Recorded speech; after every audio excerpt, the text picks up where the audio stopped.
ರಾಜ್ಯ ಸರ್ಕಾರದ ರೈತ ವಿರೋಧಿ ಧೋರಣೆಯನ್ನ ಖಂಡಿಸಿ ಈಗ ಅನ್ನದಾತರು ರೊಚ್ಚಿಗೆದ್ದಿದ್ದಾರೆ.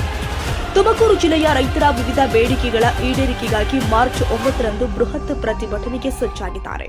ಹೌದು, ಅನ್ನ ಹಾಕುವ ರೈತನಿಗೆ ಅನ್ಯಾಯವಾಗ್ತಾ ಇದೆ ಅಂತ ಆಕ್ರೋಶ ವ್ಯಕ್ತಪಡಿಸಿರುವ ಕರ್ನಾಟಕ ರಾಜ್ಯ ರೈತ ಸಂಘ ಹಾಗೂ ಹಸಿರು ಸೇನೆ ಇದೇ ಮಾರ್ಚ್ 9ರಂದು ತುಮಕೂರು ಜಿಲ್ಲಾಧಿಕಾರಿಗಳ ಕಚೇರಿ ಮುಂದೆ ಸಹಸ್ರಾರು ಸಂಖ್ಯೆಯಲ್ಲಿ ಪ್ರತಿಭಟನೆ ಮಾಡಲು ಮುಂದಾಗಿದೆ. ಪಟ್ಟಣದ ಎಪಿಎಂಸಿ ಆವರಣದಲ್ಲಿ ಸುದ್ದಿಗೋಷ್ಠಿ ಮಾಡಿ ರಾಜ್ಯ ಹಸಿರು ಸೇನೆ ಸಂಚಾಲಕ ಕೆಎಸ್ ಆನಂದ ಪಟೇಲ್ ಸರ್ಕಾರದ ವಿರುದ್ಧ ಗುಡುಗಿದ್ದಾರೆ. ಕೆರೆ ಮಣ್ಣಿನ ವಿವಾದ, ಕೆರೆಗಳಲ್ಲಿನ ಫಲವತ್ತಾದ ಮಣ್ಣನ್ನ ರೈತರ ಜಮೀನಿಗೆ ಬಳಸಲು ಅಧಿಕಾರಿಗಳು ಅಡ್ಡಿಪಡಿಸ್ತಾ ಇದ್ದು ದಬ್ಬಾಳಿಕೆ ಮಾಡ್ತಾ ಇದ್ದಾರೆ ಎಂಬ ಆರೋಪ ಕೇಳಿ ಬರ್ತಾ ಇದೆ. ಸರ್ಕಾರ ಬಂದು 3 ವರ್ಷಗಳಿದ್ರೂ ಕೂಡ ಬಗರ್ ಹುಕುಂ ಸಮಿತಿಗಳು ಕೇವಲ ನಾಮಕಾವಸ್ಥೆಗೆ ಇವೆ. ಶಾಸಕರ ನೇತೃತ್ವದ ಸಮಿತಿಗಳು ಸಾಗುವಳಿ ಚೀಟಿ ನೀಡಲು ವಿಳಂಬ ಮಾಡ್ತಾ ಇದೆ. ಲಕ್ಷಾಂತರ ರೂಪಾಯಿ ಪಾವತಿ ಮಾಡಿದ್ರೂ ಕೂಡ ಪಂಪ್ಸೆಟ್ಗಳಿಗೆ ಸಮರ್ಪಕ ವಿದ್ಯುತ್ ಸಿಗ್ತಾ ಇಲ್ಲ. ಇತ್ತ ರಾಗಿ ಖರೀದಿ ಕೇಂದ್ರದಲ್ಲಿ ನೋಂದಣಿ ಸ್ಥಗಿತವಾಗಿದ್ದು ಅಧಿಕಾರಿಗಳು ತೂಕದಲ್ಲಿ ರೈತರ ಸುಲಿಗೆ ಮಾಡ್ತಾ ಇದ್ದಾರೆ. ಅಡಿಕೆ, ತೆಂಗು ಬೆಳೆಯುವ ಭೂಮಿಯನ್ನ ಕೆಐಎಡಿಬಿ ವಶಪಡಿಸಿಕೊಂಡು ಕಂಪನಿಗಳಿಗೆ ನೀಡುತ್ತಿರುವುದು ರೈತರನ್ನ ಬೀದಿಗೆ ತಳ್ಳುವಂತಿದೆ. ಅರಣ್ಯ ಪ್ರದೇಶದ ರೈತರನ್ನ ಒಕ್ಕಲೆಬ್ಬಿಸಬಾರದು. ಭದ್ರಾ ಮೇಲ್ದಂಡೆ, ಎತ್ತಿನಹೊಳೆ ಹಾಗೂ ಹೇಮಾವತಿ ಯೋಜನೆಗಳನ್ನ ತಕ್ಷಣ ಪೂರ್ಣಗೊಳಿಸಬೇಕು. ಕೈಗಾರಿಕೆಗಳಲ್ಲಿ ಸ್ಥಳೀಯ ರೈತರ ಮಕ್ಕಳಿಗೆ ಕಡ್ಡಾಯವಾಗಿ ಉದ್ಯೋಗ ಕೊಡಬೇಕು. ಈ ಎಲ್ಲಾ ಬೇಡಿಕೆಗಳಿಗಾಗಿ ನಾವು ಜಿಲ್ಲಾ ಕಚೇರಿಗೆ ಮುತ್ತಿಗೆ ಹಾಕಲಿದ್ದೇವೆ. ಈ ಪ್ರತಿಭಟನೆಯಲ್ಲಿ ತಾಲೂಕು ಅಧ್ಯಕ್ಷ ಗಂಗಾಧರಯ್ಯ, ಉಮೇಶಯ್ಯ, ವಿಜಯಕುಮಾರ್, ಶಶಿಕಲಾ ಸೇರಿ ಜಿಲ್ಲೆಯ 1000 ರೈತರು ಭಾಗವಹಿಸಲಿದ್ದಾರೆ. 2013ರಲ್ಲಿ ಭೂ ಸ್ವಾಧೀನ ಕಾಯ್ದೆಯನ್ನು ಜಾರಿಗೆ ತಂದು ಅಲ್ಲಿ ಬಲವಂತವಾಗಿ ರೈತರ ಭೂಮಿಯನ್ನು ವಶ ಮಾಡಲಿಕ್ಕೆ ಅವಕಾಶ ಇದೆ. ಆದರೆ ರಾಜ್ಯ ಸರ್ಕಾರ ಅದಕ್ಕೆ ತಿದ್ದುಪಡಿಯನ್ನು ತಂದು ಬಲವಂತವಾಗಿ ಫಲವತ್ತಾದ ಕೃಷಿ ಭೂಮಿಯನ್ನು ತೋಟಗಾರಿಕಾ ಬೆಳೆಗಳಿದಂಥ ಪ್ರದೇಶಗಳನ್ನು ವಶ ಮಾಡಿಕೊಳ್ತಾರೆ. ಇದರಿಂದ ರೈತರು ಭೂಮಿ ಕಳ್ಕೊಂಡು ಇವತ್ತು ಕಾರ್ಮಿಕರಾಗ್ತಿದ್ದಾರೆ, ನಿರ್ಗತಿಕರಾಗ್ತಿದ್ದಾರೆ. ಯಾವುದೇ ಕಾರಣಕ್ಕೂ ಆ ಒಂದು ಭೂ ಸ್ವಾಧೀನ ಕಾಯ್ದೆಯನ್ನು ಬಲವಂತವಾಗಿ ವಸೂಲು ಮಾಡುವಂಥ ನೀತಿಯನ್ನು ಸರ್ಕಾರ ಕೈಬಿಡಬೇಕು. ಜೊತೆಗೆ ಭೂ ಸುಧಾರಣಾ ಕಾಯ್ದೆಯನ್ನು ಜಾರಿಗೆ ತಂದಿದೆ. ಭೂ ಸುಧಾರಣಾ ಕಾಯ್ದೆಯಲ್ಲಿ ಈಗ ತಿದ್ದುಪಡಿ ಮಾಡಿದೆ. ಕೃಷಿಕರಲ್ಲವರು ಭೂಮಿ ಕೊಳ್ಳೋದಕ್ಕೆ ಅವಕಾಶ ಇರಲಿಲ್ಲ. ಇವರು ಕೃಷಿಕರಲ್ಲವರಿಗೆ ಭೂಮಿಯನ್ನು ಕೊಡಲಿಕ್ಕೆ ಅವಕಾಶ ಮಾಡಿಕೊಟ್ಟಿದ್ದಾರೆ. ಇದರಿಂದ ಏನಾಗಿದೆ, ಇಡೀ ರಾಜ್ಯದಲ್ಲಿ ಸಣ್ಣ ಅತಿ ಸಣ್ಣ ರೈತರು, ಪರಿಶಿಷ್ಟ ಪಂಗಡ, ಪರಿಶಿಷ್ಟ ಜಾತಿ ಮತ್ತು ಹಿಂದುಳಿದ ಏನು ಈ ವರ್ಗ ಇದೆ ಅವರೆಲ್ಲ 1 ಎಕರೆ 2 ಎಕರೆ ಇರುವಂಥ ಭೂಮಿನ ಇವತ್ತು ಕಳ್ಕೊಳ್ತಿದ್ದಾರೆ, ಮಾರಾಟ ಮಾಡ್ತಿದ್ದಾರೆ. ಕೃಷಿಕರಲ್ಲವರು ಭೂಮಿನ ಕೊಳ್ತಿದ್ದಾರೆ. ಆದ್ದರಿಂದ ಏನು ಈ ಸರ್ಕಾರ ಚುನಾವಣಾ ಪೂರ್ವದಲ್ಲಿ ತನ್ನ ಪ್ರಣಾಳಿಕೆಯಲ್ಲಿ ಹೇಳಿತು, ಯಾವುದೇ ಕಾರಣಕ್ಕೂ ನಾವು ಭೂ ಸುಧಾರಣಾ ಕಾಯ್ದೆಯನ್ನು ರದ್ದು ಮಾಡ್ತೀವಿ, ಅವಕಾಶ ಕೊಡೋದಿಲ್ಲ ಅಂತೇಳಿ. ಕಳೆದ 2.5 ವರ್ಷಗಳು ಕಳೆದರೂ ಸಹ ಅದ್ರ ಬಗ್ಗೆ ಅವರು ಚಕಾರ ಮಾತಾಡ್ತಾ ಇಲ್ಲ. ನಾವು ಪದೇ ಪದೇ ಸರ್ಕಾರಕ್ಕೆ ಒತ್ತಾಯವನ್ನು ತರ್ತಾ ಇದ್ದೀವಿ. ಇದರ ಕಾರಣವನ್ನು ನೀವು ಬದಲಾವಣೆ ಮಾಡಬೇಕು. ಇಲ್ಲೇನಾಗಿದೆ, ಹಿಂದೆ ರೆವಿನ್ಯೂಗೆ ಕೇವಲ 5,000 ಕೋಟಿ ಬರ್ತಾಯಿತ್ತು ಆದಾಯ.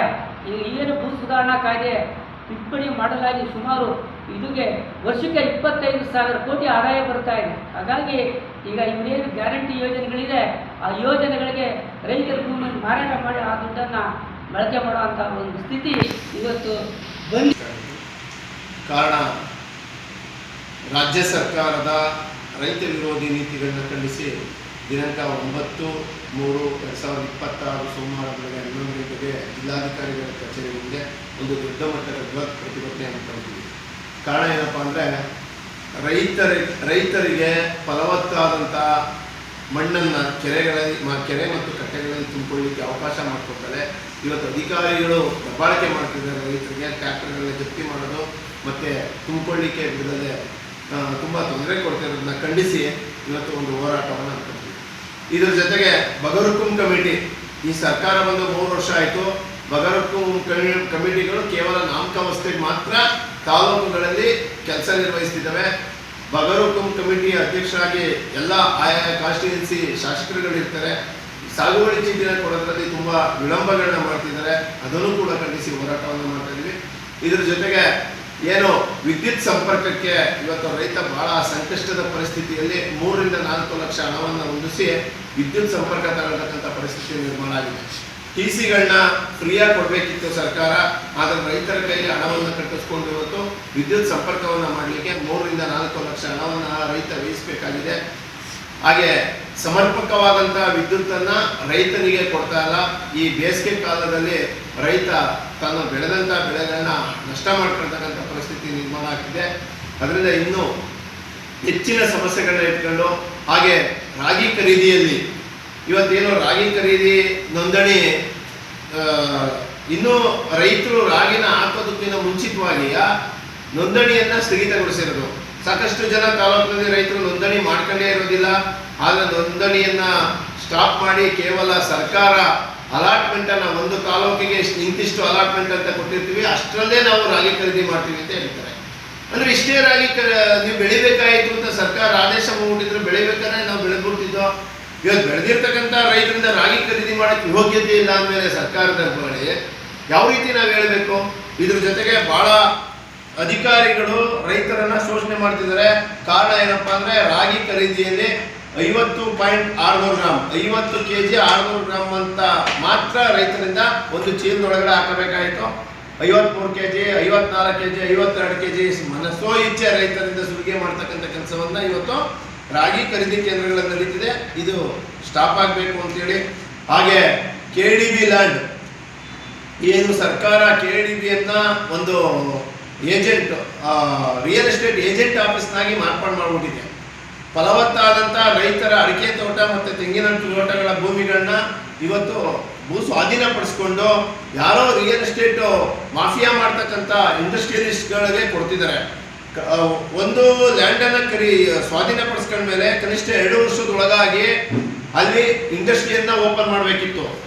ಆದರೆ ಕೈಗಾರಿಕೆಯನ್ನು ಓಪನ್ ಮಾಡಿದಾಗ 10 ವರ್ಷ ಕಳೆದರೂ ಕೂಡ ಖಾಲಿ ಲ್ಯಾಂಡ್ಗಳು ಬಿದ್ದಿದ್ದಾವೆ.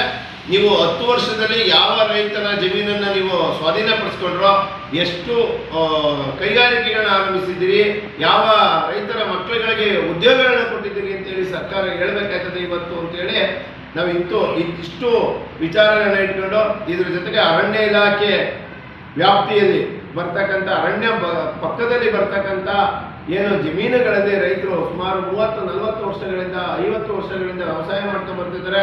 ಅವ್ರಿಗೆ ಖಾತೆ, ಕಂದಾಯ, ಮೆಟೇಷನ್ನು, RTC ಎಲ್ಲ ಇದ್ರೂ ಕೂಡ ಇವತ್ತು ಆ ಅರಣ್ಯ ಇಲಾಖೆ ಸುಮ್ಮನೆ ಇವತ್ತು ದಬ್ಬಾಳಿಕೆ ಮಾಡ್ತಾ ಇದೆ. ಅದನ್ನು ಖಂಡಿಸಿ ಇವತ್ತು ಇಷ್ಟು ವಿಚಾರಗಳನ್ನ ಇಟ್ಕೊಂಡು, ಮತ್ತೆ ಏನು ಕೆರೆಕಟ್ಟೆಗಳಲ್ಲಿ ರೈತರ ಫಲವತ್ತಾದಂಥ ಮಣ್ಣು ಮಳೆಗಾಲದಲ್ಲಿ ಊಡಾಗಿ ಹೋಗಿ ಕೆರೆಯಲ್ಲಿ ತುಂಬಿಕೊಂಡಿರೋದು. ಇವತ್ತು ಸರ್ಕಾರ ಊಡೆತ್ತುವಂಥ ಕಾರ್ಯಕ್ರಮವನ್ನು ಮಾಡಬೇಕಾಯ್ತು ಪ್ರತಿ ಕೆರೆಕಟ್ಟೆಗಳಿದೆ. ಇವತ್ತು ನಾವೇ ನೋಡ್ತಾ ಇದ್ದೀವಿ, ತುರುವೇಕೆರೆ ತಾಲೂಕಿನ ಬಹುತೇಕ ಕೆರೆಗಳು ಒಂದಾಗ ಮಳೆ ಒಯ್ದು ಕೇವಲ ಒಂದು 15 ದಿನ ಹೇಮಾವತಿ ನೀರು ಬರ್ತದಂಗೆ ತುಂಬಿ ಸಿಂಸಾ ನದಿ ಮೂಲಕ ನಮ್ಮ ಮಾರ್ಕೋಳಿಗೆ ಬರ್ತದೆ. ಮಾರ್ಕೋಳಿನೂ ಕೋಡಿಯಾಗಿ ಇವತ್ತು ಸಮುದ್ರ ಪಾಲಾಗ್ತಿದೆ ನೀರು. ಅಂದ್ರೆ ಸಾಕಷ್ಟು ಹೂಳು ತುಂಬಿಕೊಂಡಿದೆ ಕೆರೆಗಳಲ್ಲಿ. ಕೆರೆಗಳ ಹೂಳನ್ನ ಸರ್ಕಾರ ತೆಗಿಬೇಕಾಯಿತು. ಆದ್ರೆ ರೈತರು ತಗೋತೀವಿ ಅಂದ್ರೆ ಅಡಚಣೆ ಉಂಟು ಮಾಡ್ತಾ ಇದ್ದೀರಾ. ಫಲವತ್ತಾದಂಥ ಮಣ್ಣನ್ನ ರೈತರು ತಗೊಳ್ಳಿಕ್ಕೆ ಅವಕಾಶ ಮಾಡಿಕೊಡ್ಬೇಕು ಅಂತೇಳಿ ನಾವು ಇವತ್ತು ಸರ್ಕಾರವನ್ನು ಒತ್ತಾಯಿಸಿ ಜಿಲ್ಲಾಧಿಕಾರಿಗಳ ಕಚೇರಿ ಮುಂದೆ 9ನೇ ತಾರೀಕು ದೊಡ್ಡ ಮಟ್ಟದ ಬೃಹತ್ ಪ್ರತಿಭಟನೆ ಹಮ್ಮಿಕೊಂಡಿದ್ದೀವಿ. ಜಿಲ್ಲೆಯ ಎಲ್ಲ ರೈತರ ಬಂಧುಗಳು ಬಂದು ಆ ಹೋರಾಟದಲ್ಲಿ ತಾವೆಲ್ಲ ಭಾಗವಹಿಸಿ ಸರ್ಕಾರವನ್ನು ಪ್ರಶ್ನೆ ಮಾಡಿ ಎಚ್ಚರಿಸ್ತಕ್ಕಂಥ ಕೆಲಸವನ್ನ ತಾವೆಲ್ಲರೂ ಕೂಡ ಮಾಡಬೇಕು ಅಂತ ಹೇಳ್ತಾ ನಾನು ತಮ್ಮ ಮೂಲಕ ಮಾಧ್ಯಮದ ಮೂಲಕ ಮನವಿಯನ್ನ ಮಾಡ್ತಾ ಇದ್ದೀನಿ. ಈಗ ಧನಂಜಯ ಅವರು ಸರ್ಕಾರ ಈ ಬಾರಿಯಾದ್ರೂ ರೈತರ ಕಣ್ಣೀರು ಒರೆಸುತ್ತಾ ಅಥವಾ ಅನ್ನದಾತನ ಹೋರಾಟ ತೀವ್ರ ಸ್ವರೂಪ ಪಡೆಯುತ್ತಾ ಕಾದು ನೋಡಬೇಕಾಗಿದೆ. Suresh Babu M, Rashtrakranti news, Turuvekere.